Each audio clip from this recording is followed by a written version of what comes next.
Hello, everyone, and welcome to the channel. It's Democracy, apparently. Hope you're having a good day.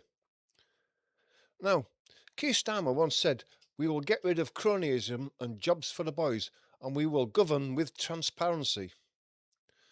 Fast forward to today, in the House of Commons, where Prime Minister Keir Starmer doesn't bother about being so subtle anymore. He's facing a vote on whether he deliberately misled Parliament over the disastrous appointment of Peter Mandelson as US ambassador. But instead of facing the music, Starmer has explicitly commanded his Labour MPs to kill the inquiry before it even starts. This isn't just about procedure anymore. This isn't some political stunt, as he's trying to claim. The question isn't just, did he mislead Parliament? The question now is, what is he so desperate to hide? To get your head round the sheer arrogance of what's happening today, we have to rewind. It all kicked off in December 2024. Keir Starmer, still riding high on his landslide victory, announced a shock appointment: the return of the Prince of Darkness himself, Peter Mandelson, as Britain's ambassador to the United States. It was a choice that raised eyebrows at the time, but nobody knew the half of it. So what we now know, thanks to whistleblowers and some dogged journalism, is that in January 2025, the government's own security vetting agency, the UKSV, flat out denied Mandelson the high-level security clearance needed for the job. An outright denial like this is incredibly rare, but instead of that information going to the Prime Minister, a group of officials at the Foreign Office, led by the now infamous Sir Ollie Robbins, decided to overrule the security experts and grant the clearance anyway. Mandelson took up his post in February 2025. He lasted just 9 months. Starmer was forced to sack him that September as horrifying new details came out about his relationship with the convicted paedophile Jeffrey Epstein. A police probe has since been launched into Mandelson for misconduct in public office. And throughout this whole saga, as the questions piled up, Keir Starmer stood at that dispatch box in the Parliament and gave the same assurance over and over again: due process was followed. That was his line, but we now know that line was a sham. The process wasn't followed, it was subverted. The security recommendation was ignored. So yesterday, Conservative leader Kemi Badenoch tabled a motion granted by the Speaker, Sir Lindsay Hoyle, to refer the Prime Minister to the Privileges Committee to investigate if he knowingly misled the House. And yes, this is the exact same committee that investigated Boris Johnson over the Partygate, a process Starmer championed from the opposition benches. So, when he's given the perfect chance to clear his name, to prove he had no idea about the secret overruling of his ambassador's security vetting, what does Keir Starmer do? Does he welcome the scrutiny?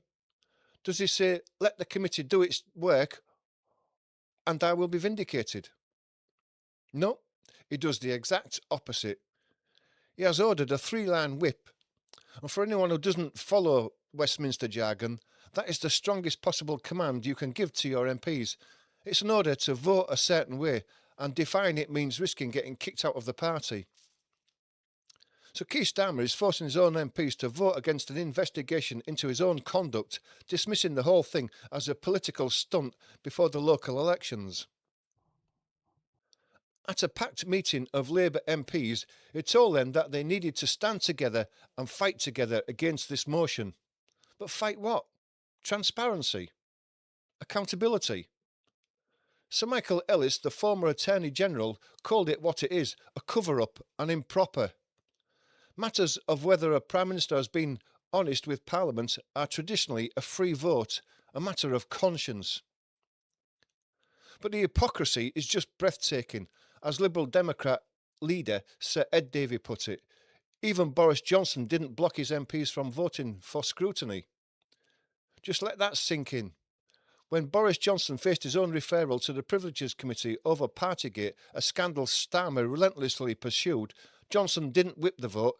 He let Conservative MPs vote freely.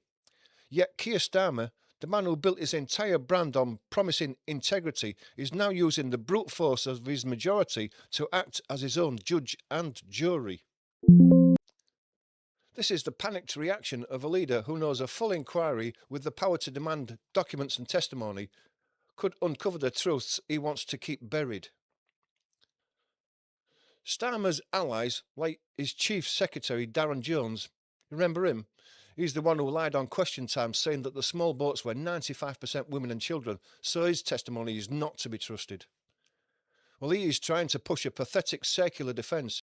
He claims no misleading happened because the flawed process where officials could just overrule the security vetting was the established one. So, because the system was already broken, it was fine to use it.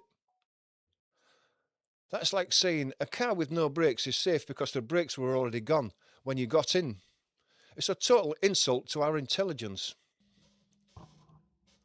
The Prime Minister himself claims he's furious and found it staggering that he wasn't told about the vetting failure. He tried to make a show of it by sacking Sir Ollie Robbins. And Ollie Robbins wasn't the first that he's thrown under the bus to cover his own backside. But here's the thing, when a catastrophic failure of judgment happens on your watch, you don't just get to blame the staff and shut down all the questions. The captain is responsible for the ship, especially when he personally appointed the guy who drilled a hole in the hull. This authoritarian impulse isn't a one-off either. It's part of the pattern. Remember July 2024 when Starmer suspended 7 of his own MPs for daring to rebel against the cruel two-child benefit cap? He demands loyalty but offers none to the principles he once claimed to hold dear. Today's whip isn't an anomaly. It's the end point of a political project that puts power over integrity and control over transparency. He's not leading the party, he's commanding a Praetorian Guard tasked with defending him at all costs, even the cost of democratic norms. But the opposition is smelling blood. Reform UK is threatening to carpet bomb the constituencies of all Labour MPs who votes to block this inquiry, making sure their voters know they chose to protect their leader over public standards. And they'd be right. An MP's first duty is to their constituents and to Parliament, not to propping up a leader who's terrified of scrutiny. This vote, no matter how it goes, has already shattered the central pillar of Keir Starmer's entire political identity. He was Mr. Rules, the former Director of Public Prosecutions, the man who was meant to restore honesty to Downing Street. But by whipping his MPs to save his own skin, he's torched that reputation. He's made it clear that the rules are for other people. The principles only apply to his appointments. When his own conduct is in the dock, the shutters come down and the party machine rolls out to crush dissent. The whole point of the Privileges Committee is to let Parliament police itself and hold its most powerful members to account.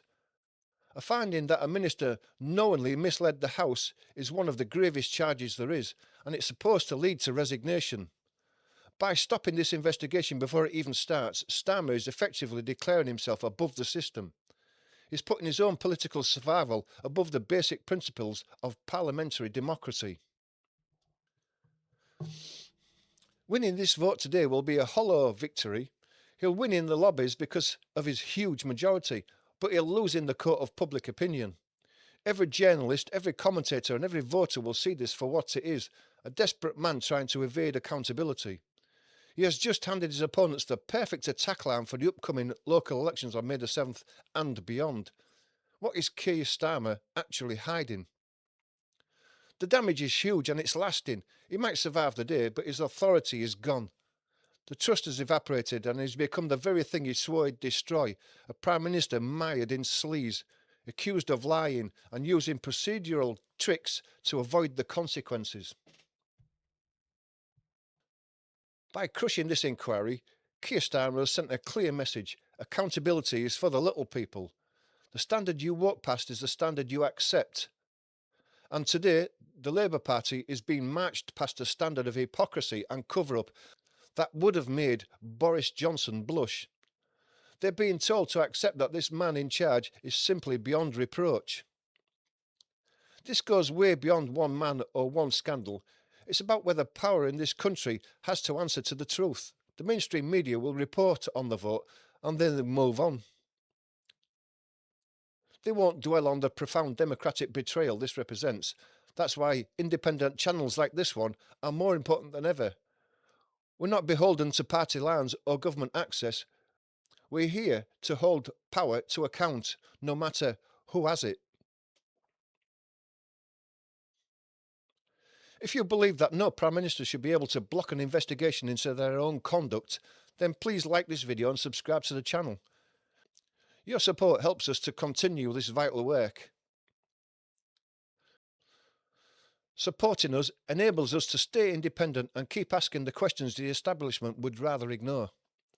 The vote today is a formality. The real verdict is already in.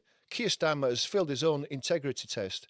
The only question left is, how long will his party and the country let him get away with it? Let me know what you think in the comments below. Hope you've enjoyed the video. Thanks for watching, and we'll see you again in the next video.